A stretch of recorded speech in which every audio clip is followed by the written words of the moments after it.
What the fuck? Everybody's just laying down. What is she doing to me? Oh yeah. Go. Garlic. What the fuck? Sometime bingo. Mommy, mommy. Ah. Some voice in this game, I swear.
Hey, what's going on, my fellow godlies and Dragonball Xenoverse enthusiasts around the world? I am Vance from the popular Warframe God Build series, and today I'm obviously going to be starting up a Dragonball Xenoverse God Build series. It's going to be a really short series, only 6 episodes, but I figured I needed to do it because YouTube is absent of decent builds on Dragon Ball Xenoverse. I mean, there's really not a page that has like a direct lineup, like a whole series dedicated to builds. So that's what I'm going to do, and episode 1 is going to be my female human. So before I get into that, I wanted to let you know that I wouldn't do anything differently if it were a male human, so let's just keep that in mind while I'm showing you everything that I have to show you in this build. Also, I'm going to do something really unique that I haven't done with build videos before, and that's show you the Xenoverse character that this is based off of at the end of the video. It's going to show a quick character bio from the Xenoverse universe, and that way if you're interested you can tune in after the build and see what type of shenanigans I'm cooking up with my own original content. So let's get into the actual build. For stats, the things that I'm going to show you first is my max health. My max ki is completely max after unleashing my potential with Guru. I'm going to pour in quite a bit of stamina points for this setup, and then with basic attacks and strike supers, just a little bit. Note that this will probably get changed. I will probably add more stat points once the level cap is increased, if they increase it.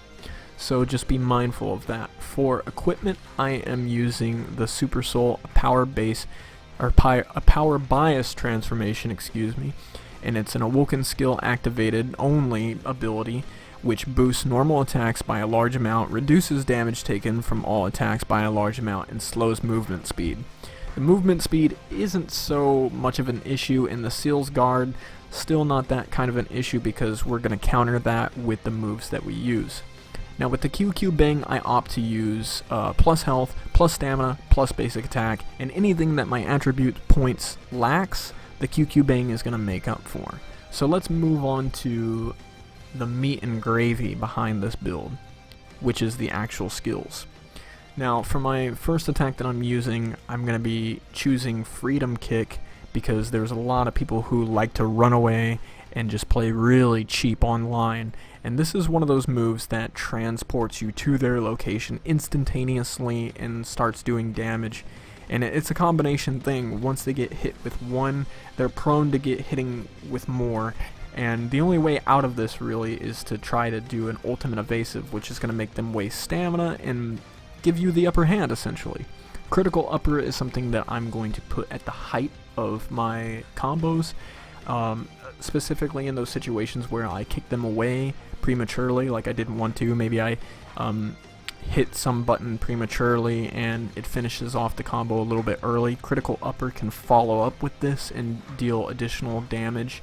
I've sometimes seen it hit enemies behind me, so it goes without saying that the range on this is pretty nice.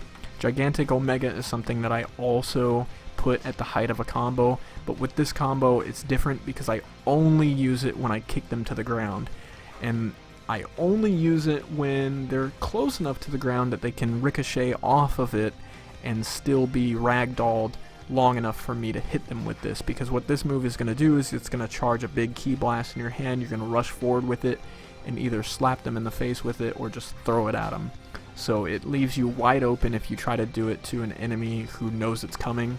You want to do it to somebody who's been knocked down or been staggered, somebody who's already vulnerable. Pressure sign is very important to this setup because I feel as though counterattacks are always important to setups. You need to have pressure sign or something like it in your template, because at some point in time you are going to run out of stamina and your foe is still going to have stamina. They're going to try to zip behind you, and this will be the perfect time to use pressure sign. You can use the counterattack to get out of their attack and knock them away and effectively start your own attacks. Time Skip Molotov is an ultimate that you can get from the Dragonballs, wishing for a new ultimate ability, and it's really good so long as you break your enemy's stamina. Otherwise, it just takes way too long to do, and it's not worth it. So if you break their stamina, this is great to do because it does a truckload of damage. Something else that also does a truckload of damage is the reverse Mabakusenko. But I should warn you that this has been nerfed. It used to be that you could just keep spamming this, and if it didn't connect, it wouldn't use ki. But because it does so much damage and they refuse to nerf the damage, which is a good thing, the damage doesn't need nerfed. Because they refuse to nerf the damage, it will use up the ki that it takes to use initially, whether you hit them with it or not. So be wary of this. This is effectively a counter move, but it's just way stronger than pressure sign. It's an ultimate, so it's gonna blast them in the face from any direction. It will work on ki blasts or strike attacks regardless. Potential Unleashed is something that I used for preference. You could choose to use Power Pull Pro. I just prefer not to, because if you get knocked out of your Power Pull, then you're vulnerable to a combo. You're vulnerable to additional damage, and you know, at that point they might try to be an asshole and break your stamina.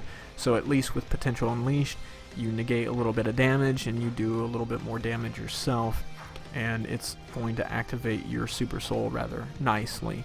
Blaster Meteor is also something that's pretty preferential. I mean, if you want to use Angry Shout and get an additional bar of ki, that'll work just fine, but for me, I rather do an evasive that does a little bit of damage and knocks them a good distance away, specifically for this setup, and that's my preference. So feel free to swap that out as you need be. Aside from the bio that I'm going to do at the end of the video, that pretty much summarizes my build for the human female. So if you liked and enjoyed this video, it always helps if you smash that like button, rate, comment, share, subscribe, all that good stuff. And I will be back with some PvP and some PvE gameplay. And until the end of the video, I'll see you next time.